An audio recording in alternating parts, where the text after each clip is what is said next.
हो सकता है जो सोच हमने रखी आपको अजीब लगे, लेकिन वाकई बुनियादी जिम्मेदारी जीने की जीने वाले पर होती है और कोई ट्रेजेडी नहीं हुई थी। मेरे साथ है संजय कौल, आप संस्थापक हैं पीपल्स एक्शन के और आपका रेजिडेंट वेलफेयर एसोसिएशन से बहुत गहरा ताल्लुक रखा है। संजय, इस तरह के मामलों में आरडब्ल्यूए की जिम्मेदारी क्या बनती है?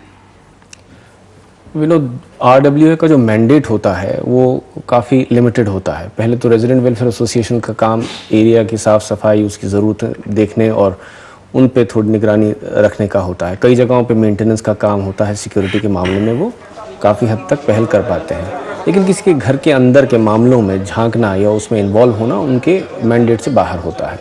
इसीलिए आपको एनजीओज़ की आवश्यकता पड़ती है जो कि सोशल वेलफेयर में काम करते हैं या कोई ख़ास एरिया में काम करते हैं। जैसे कुछ बच्चों के लिए करते हैं, कुछ विकलांगों के लिए करते हैं, कुछ जिनको कोई साइकोटिक प्रॉब्लम्स और इश्यूज़ हैं उनके लिए करते हैं। तो यहाँ पर ज़रूरी समझना है कि हालांकि एनजीओज़ भी सोसाइटीज़ एक्ट के तहत होती हैं और आरडब्ल्यूएस भी होती हैं, लेकिन उनके मैंडेट दोनों अलग होते हैं। मैं एक बात जानना चाहता हूँ, आरडब्ल्यूएस जो होती हैं वो अक्सर बहुत सारे आरडब्ल्यूएस में जानता हूँ पिकनिक करती हैं या त्योहार पर इकट्ठे होते हैं, कॉन्ट्रीब्यूटरी डिनर्स करती हैं। तो सिर्फ मैंडेट नहीं, एक सरोकार भी होता है, एक सोसाइटल लाइफ भी इकट्ठे जीती हैं। ऐसे मामले में क्या मुमकिन होता या था कि आरडब्ल्यूए अपने मैंडेट से आगे बढ़कर पता तो करती कि 7 महीने हो गए हैं?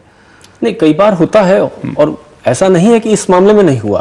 आज के दोनों अखबारों में आपने देखा होगा, आरडब्ल्यू ने चिट्ठी भी लिखी, पुलिस को बताया कि यहाँ पे ऐसा कुछ है और काफी हद तक सोशल एक्टिविस्ट को भी जो मालूम पड़ा वो इसी संदर्भ में हुआ है। तो ऐसा नहीं कि नहीं होता, लेकिन जैसा मैंने कहा एक फॉर्मल अग्रीमेंट के बाहर होता है और फिर दूसरा आए ना आए उससे जबरदस्ती तो नहीं की जा सकती है।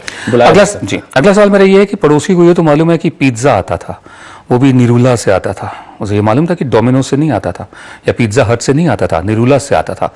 पड़ोसियों की दखलंदाजी भी अक्सर मिडिल क्लास मोहल्लों में रहती है कि इनके बच्चे कैसे हैं, कितने बजे आते हैं, कितने बजे जाते हैं, ये सिर्फ भिंडी से रोटी क्यों खाते हैं, घर में कितने लोग आए गए।